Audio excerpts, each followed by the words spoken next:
臣妾拜见皇上。瓜儿宴贺姐姐。皇上，您让臣妾来。朕思虑再三啊，亲遵皇考设旨，以金册金宝立你为皇后。朕希望你敬仰恩慈，免勤内宰，端本而善，披验显命，不仁惠之芳风，许生平之志志，母仪尊于天下。谢皇上隆恩。起来吧。谢皇上。瓜儿宴贺姐姐随府旅，表率宫廷。恭喜娘娘，贺喜娘娘。起来吧，都起来吧。来，微微起来。谢皇后娘娘。你们御膳房够清闲的，这个时辰能在这儿闲逛？敬事房出事了。瞧你们这点出息，真给我丢脸！就你们两个，还有皇贵妃宫里的小妍子。听好了，都把羊送到御膳房。程王爷、定王爷要问起，给我一口枪说想孝敬主子。是，去吧。微臣何世泰叩见皇上、皇贵妃娘娘安嫔。皇上，程王爷和定王爷让皇上移驾坤宁门起舞，说御花园的羊已经查清楚了。是哪家王府的？不是哪家王府的。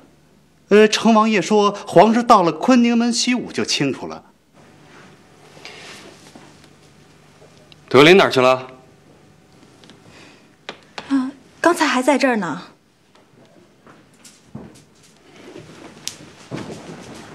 皇上，皇上，何大人，以后对姐姐要改口称皇后了。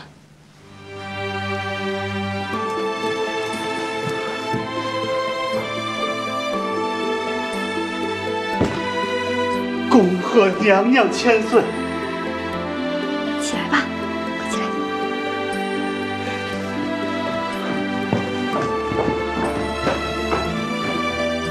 养羊，你们能挣几个银子呀？啊！瞧你们这点起子！我们就这点小钱，只能这样挣点外快。闭嘴！你还有理了！皇上为这事儿脑大了，还以为哪个王府为了也养了羊呢，没成想是你们！你看这事闹的，得罪皇上面前还得靠你呀！皇上不能知道。皇上把这事交给程王爷、定王爷，那我得罪过他们不少次。你刚才说什么来着？还有小妍子的份儿。我有办法，程王爷肯定给皇贵妃面子。小六早快！逼着皇贵妃，我就皇上驾到！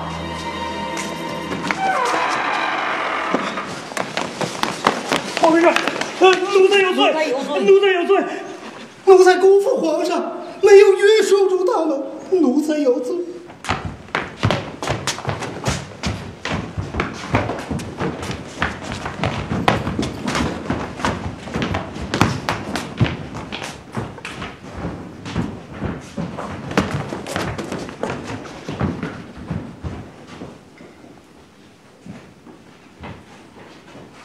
皇上，在御花园养羊应该惩罚，但是企图蒙骗皇上的人更可恨，简直是没心没肺。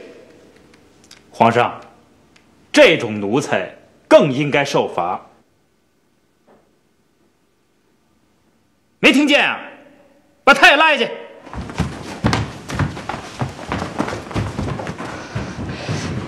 皇上。臣妾以为，在仗打这些奴才们之前，先要弄清楚他们为什么会在御花园里放羊啊。妹妹说的是，查明动机要紧。皇上，微臣也觉得问问清楚再打也不迟啊。让他们讲。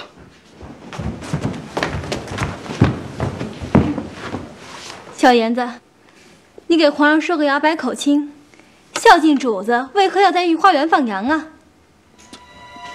奴才养羊，把羊送到御膳房，不就是“孝敬主子”了吗？就这么简单？当官的都有机会捞银子，这当奴才的身居宫内，手头紧，看见御花园的草肥美，就想养几只羊卖到御膳房，换点银子，全当是皇上给奴才们的一点补贴。狗奴才，倒挺会占便宜呀！啊！原来我们这些日子吃的羊肉，都是他们在御花园里养的。这可难办了，这行为不端，可又孝敬了主子。何菜，刚才你是怎么说的？好了好了好了，下不为例。皇上，养羊孝敬主子是有心肝儿，可妄图欺君就不能不罚了，至少打德林40大板。这可是欺君之罪。两位王爷，依本宫看，德林公公是在想如何向皇上解释这件事情，是这样吗？是。既然是这样，就不算欺君。皇后言之有理，把德林带上来。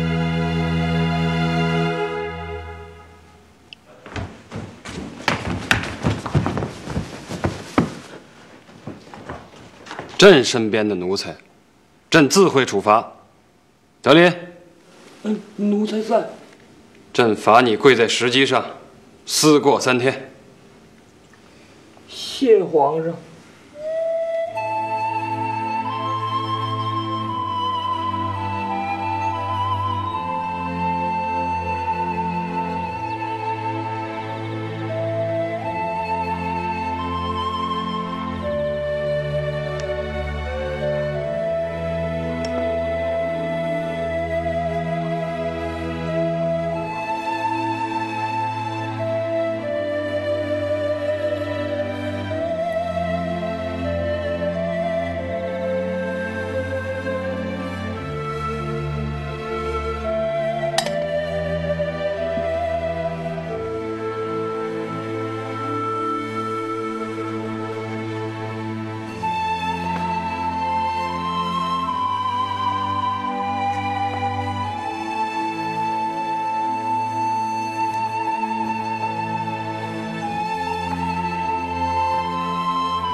现在长记性了吧？还有什么事瞒着朕？奴才不敢，奴才就这一回，还是被成王爷算计的。成王爷给奴才记仇，没这事儿，还得找别的茬呢。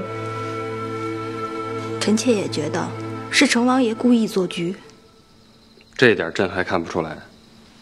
简简单单御花园放羊的事儿，硬是扯上一个欺君来。你也是，人家设套你就往里头钻，活该你！还不快谢恩！奴才谢主隆恩。起来吧，起来吧，起来吧。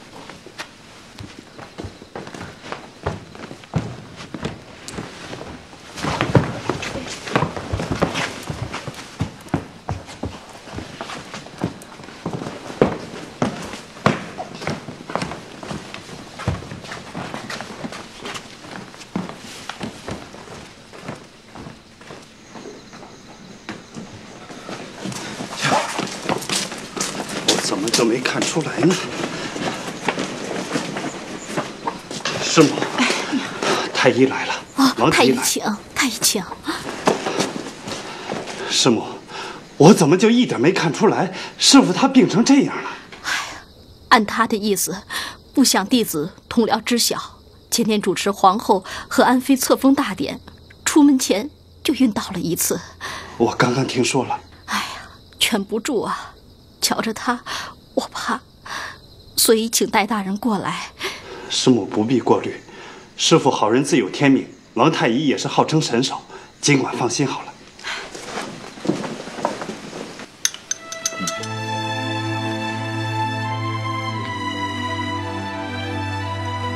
这王杰怎么不见动静啊？白役，朕是第一次听说。既然老百姓憎恶白毅甚于蝗虫，可见白毅之事病民之深。为什么从来没有人向朕提起过呢？蝗虫不吃庄稼的伏笔在于白毅。白毅，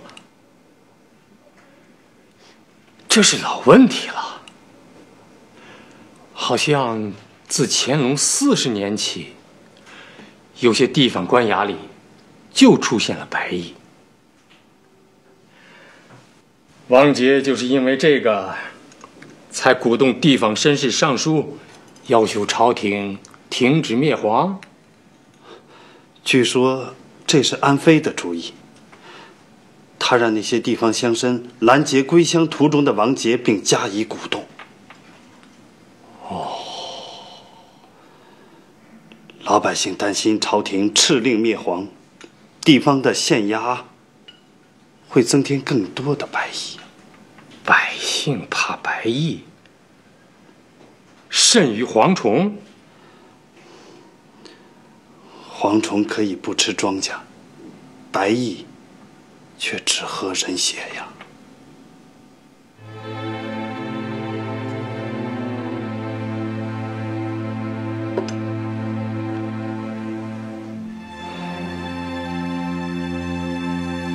听洪亮吉说，地方官员私增白役始于乾隆40年，比臣妾的岁数还要久远。乾隆40年，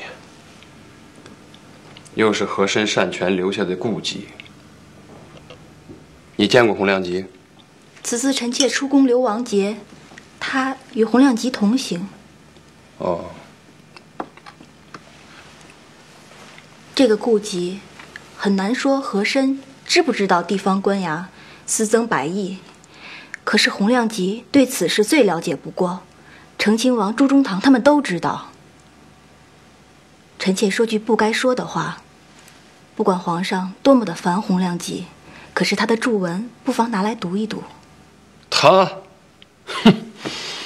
简直狂谬之极，朕就纳了闷儿了，他哪像朱时军带出来的儒生啊？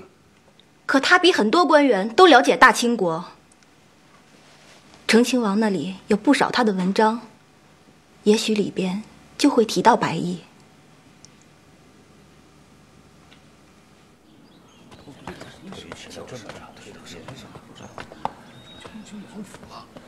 朱中堂，您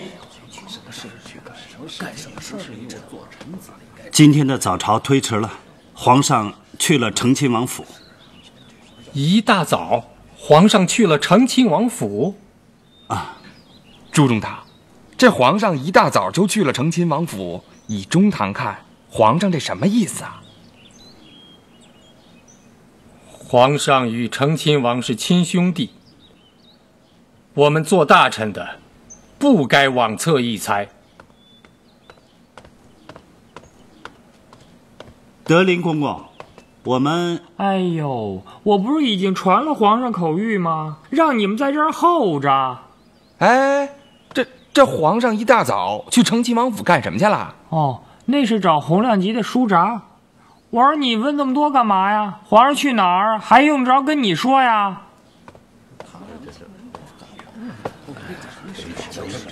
亮吉又惹事儿了。哎呀，真没长进。上次就是王爷把他送进虎口的，还不吸取教训。沿途所见多数白役，实为横行地方者私混于州县府衙。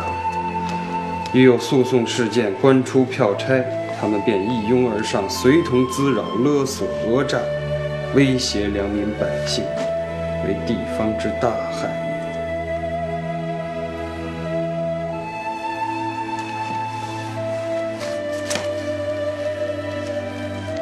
朕现在明白，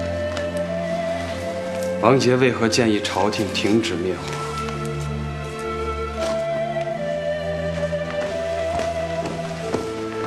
皇上，王杰在乾清门外执炉，请求觐见皇上。快传！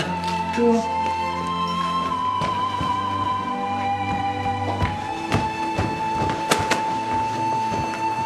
微臣王杰叩见皇上，安平娘娘千岁。是安妃，刚刚请封为安妃。安妃娘娘千岁。王杰，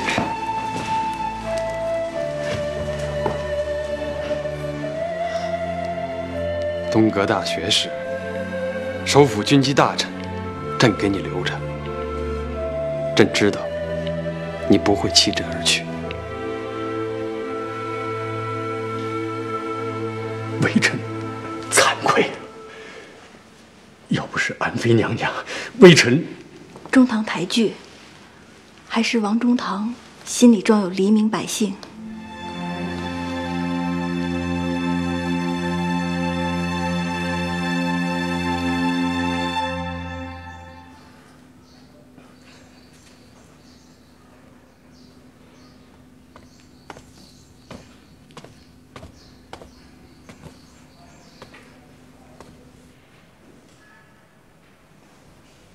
中堂脸上的气色好多了。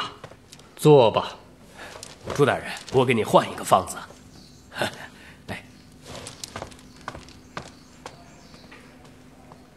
中堂，皇上去承亲王府要洪亮吉的书札，是为了白衣。因为洪亮吉在给承亲王的信中曾经描述了地方官衙增添无名白役、滋扰勒索百姓的事儿。皇上对白役很重视啊。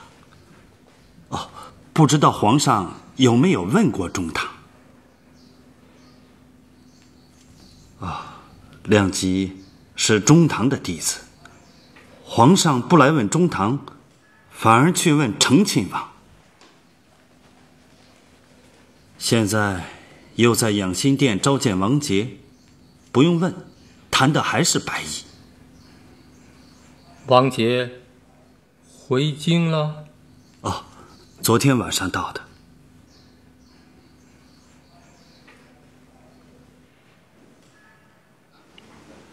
从洪亮吉给承亲王的信中啊，朕已经对白役有所了解。有一点朕不甚明白，那些州县父母官为何增加那么多无名白役呢？多一个人不是多一张嘴吗？因为亏空。亏空？是。看来皇上没有读到洪亮吉写给他师父的那些信呐。朱世军？对。哦，也是皇上的师父。洪亮吉在给朱世金的信中，详细记载了亏空与白役之间的关系。洪亮吉写给朱世军的信，你怎么知道呢？微臣这次与洪亮吉同行一程，是洪亮吉告诉微臣的。私自增加这么多无名白役，究其初衷，完全是因为亏空而黔驴技穷，利用白役对百姓敲诈勒索，民众稍有不从，白役就随意抓人，严刑拷打，逼其家属拿银两来赎人。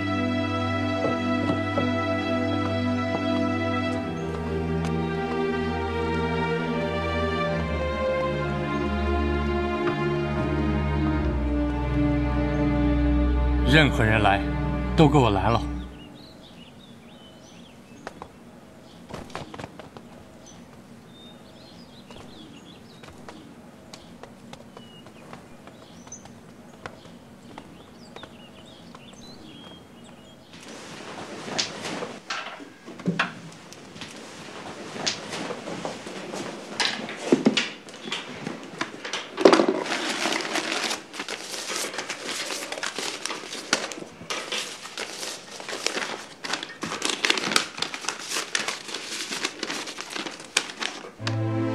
所以，亏空之弊起源于乾隆40年，白役也就从那时开始出现。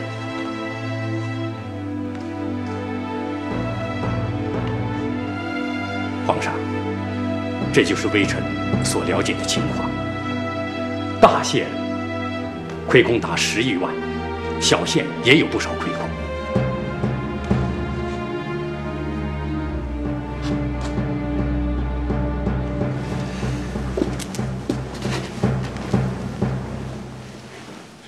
你所说的这些，朱时君知道多少？他可从来没有对朕提过。洪亮吉的信中，应该都谈到了。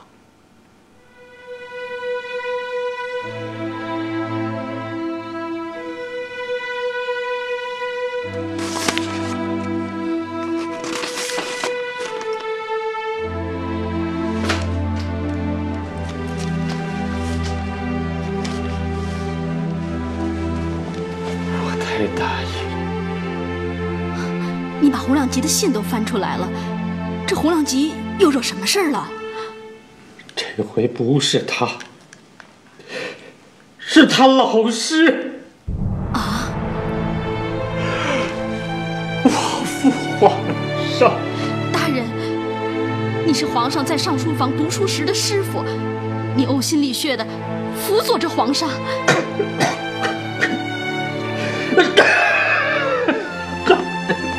大人，大人，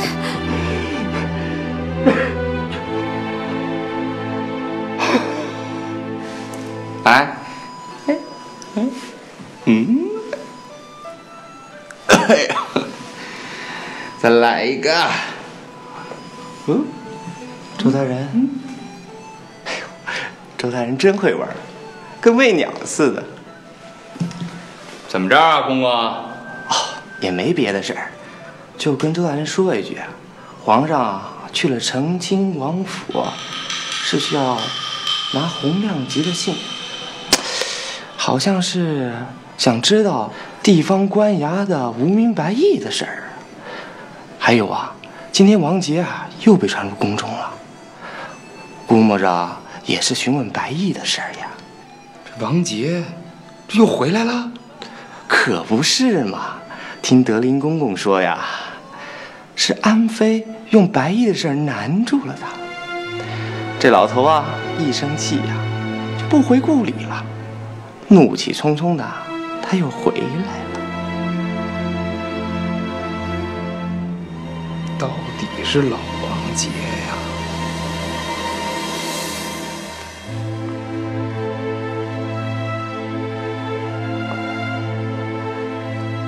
皇上，臣妾觉得朱时君对皇上忠心耿耿。朕也不怀疑师傅，只是亏空于白役，师傅为何从来不向朕吐露？皇上，您应该找朱时君好好谈一谈。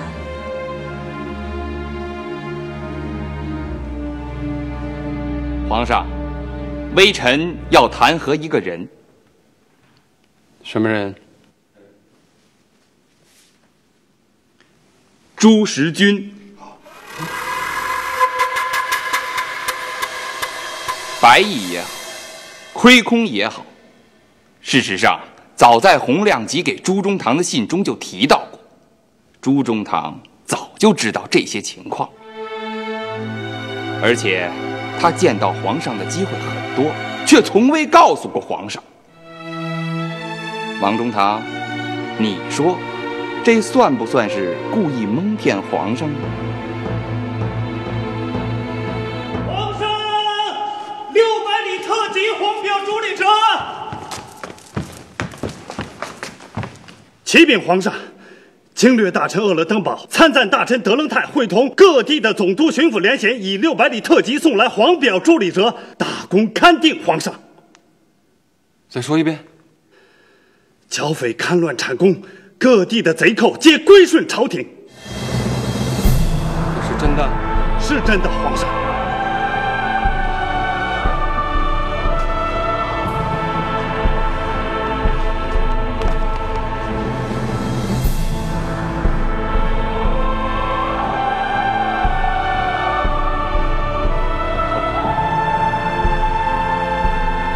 上天垂恩，皇考赐佑好。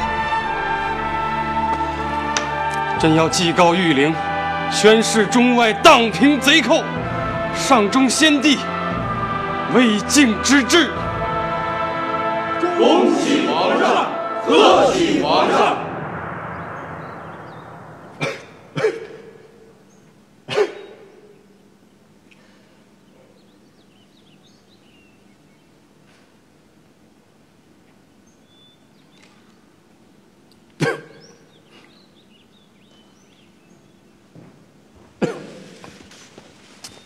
朱中堂，实在抱歉，皇上这会儿正忙，说没工夫召见中堂。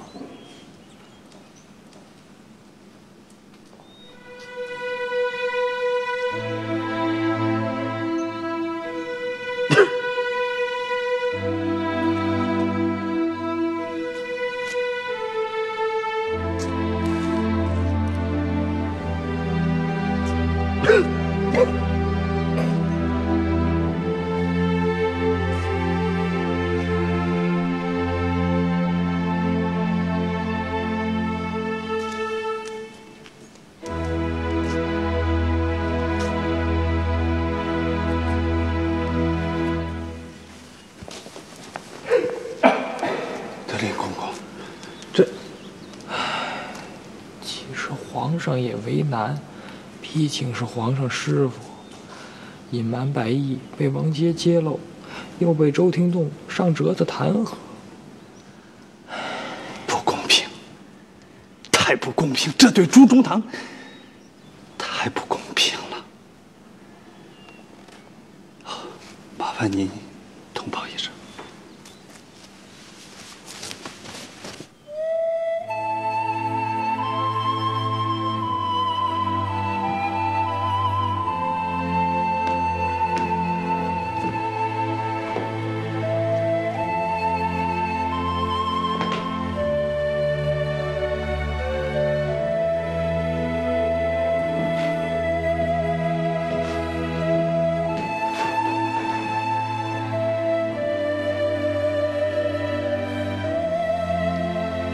他走了。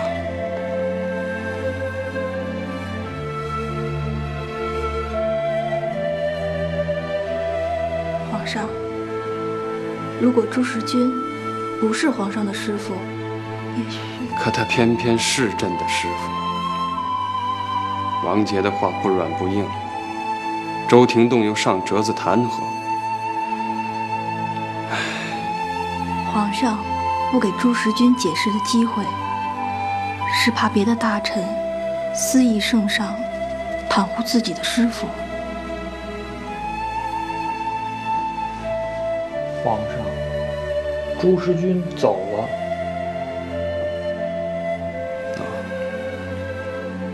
他没有说什么？没说。戴渠亨在外面，情绪上挺激动的。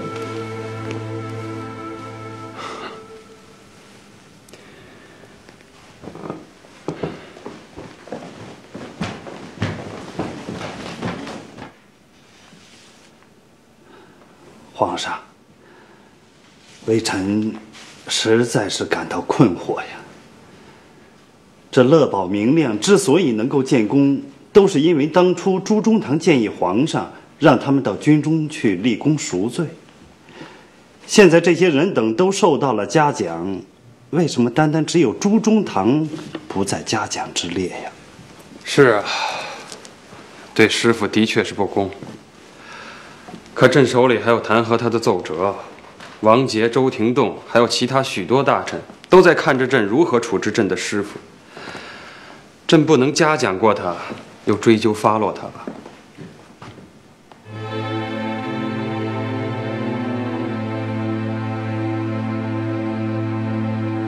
眼下似乎白毅成了皇上的一块心病，傅刚的事若是与白毅挂上钩，我估计皇上会立马同意杀了傅刚。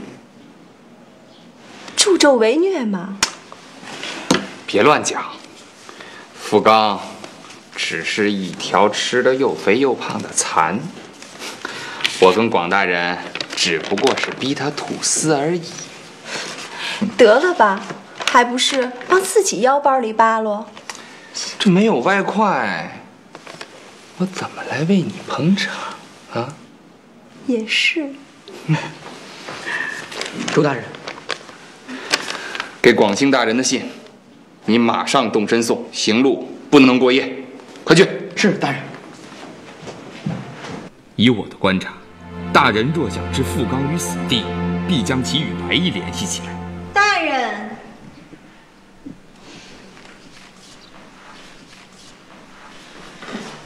稀客、贵客呀！啊！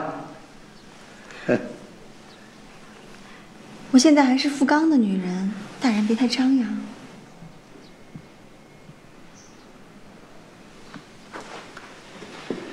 你很快就是我的了。我可把话说在前头，我们不害他性命。如果皇上要杀富冈，大人你可要保他一命啊！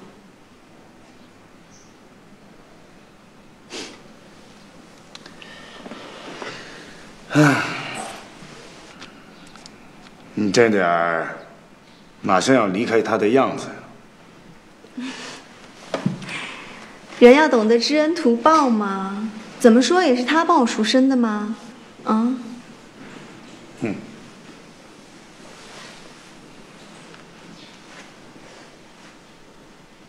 王姐啊，朕想把广兴从淮安召回，漕运总督，你看谁合适啊？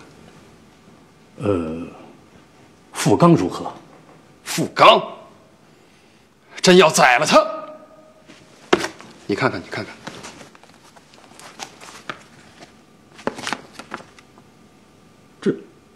漕运总督府也私增无名白役了。看来举行封赏之后，需要派钦差下去啊。病民之事必须根除，让老百姓过上太平的日子。皇上，微臣想到一个人，河东道总督李义筹，皇上看他任漕运总督如何？李义筹。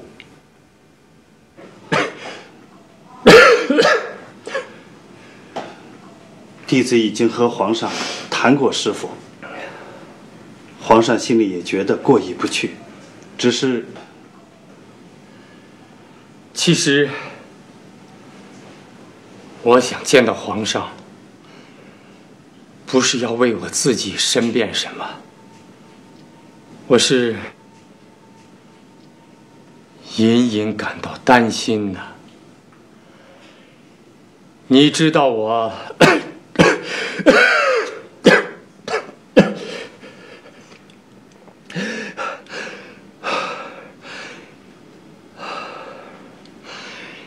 一向谨慎，凡事总是慎而又慎。白毅之事，洪亮吉给我的信上的确提到过，我不想申辩，更不想找皇上申辩。师傅，您的意思是暂停产功封赏？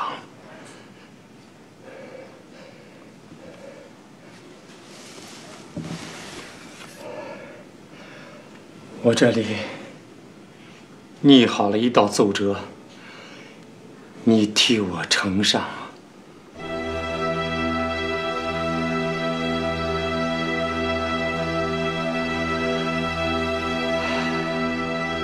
让你为难了，算了，我想办法。师傅，弟子愚钝，请教为什么要暂停产功封赏？我总觉着这个产功来得太快了，逆贼作乱，前后有7年了吧，蔓延甚广啊，就好比山林着火，明火被灭，余火犹存呐。师父的意思是说，大股的逆贼虽被歼灭，小股尚在流窜。星星与火可以毁掉一个山林呐。所以驻扎的大军也不能撤离原地呀。弟子明白了。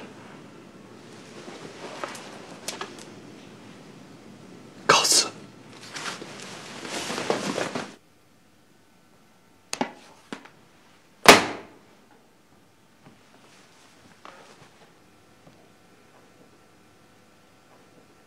朱世军什么意思？停止封赏。因为白毅之事，皇上近来故意冷落微臣，所以微臣只好来找安妃娘娘。安妃娘娘的话，皇上最能听得进去。产宫封赏一定要暂缓，急不得呀。可是，朱中堂也不能确定，现在还存在小股贼寇。皇上这2天最上心的就是行封赏大典，告知中外，祭告御陵。这也是皇上自登基以来最得意的一件事儿。单凭朱中堂的一句推测，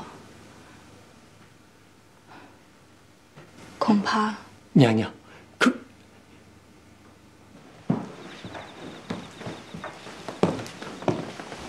斟茶，皇上。皇上为何不找朱中堂谈谈，听听他的分析？朱世军找过你？臣妾觉得朱中堂的话不无道理。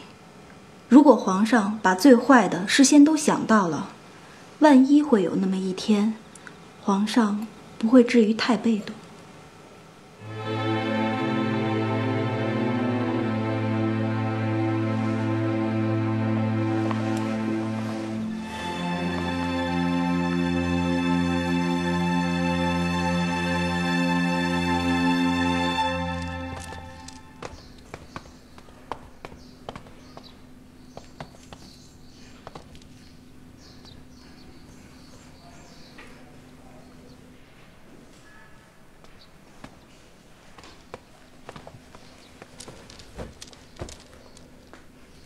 王中堂，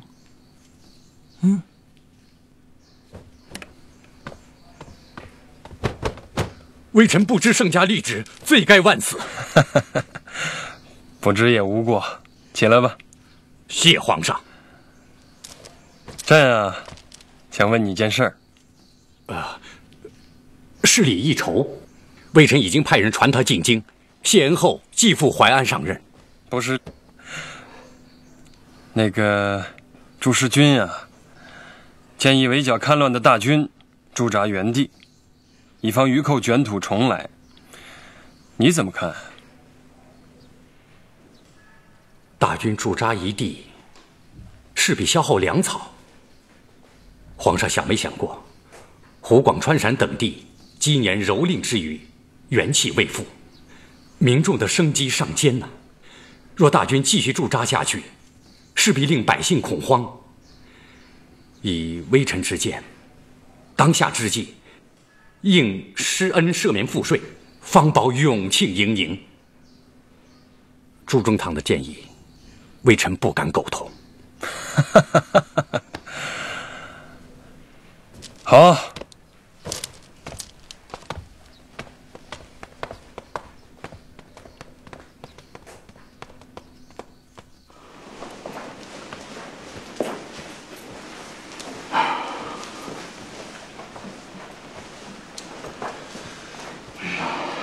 大人呐，这掐指头算，皇上的圣旨也早该到了呀。过了今晚，皇上的钦差松云大人可就到咱们淮安了。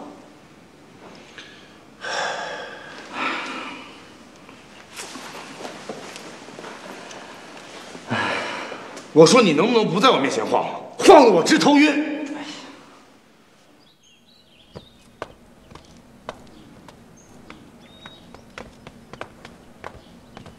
不许进去，你走。见皇上要惩罚富刚，来勾引我干爹。哼，恐怕是你干爹勾引我。走开！怎么回事啊？外面这吵吵嚷嚷的。干爹，这女人不好，赶她走，快赶她走！乖女儿，她已经被富刚给休了，现在很可怜。干爹不是教过你吗？做人要有怜悯之心，你说对不对啊？那富刚为什么要休他？因为你干爹呀！富刚这个人，不仅贪墨，而且还无情无义。好在皇上敕令干爹查处富刚，你现在应该明白了吧？好了，你先回去，干爹还得和淮安知府一起商量怎么安顿他。先回去吧，啊，回去吧，哈哈。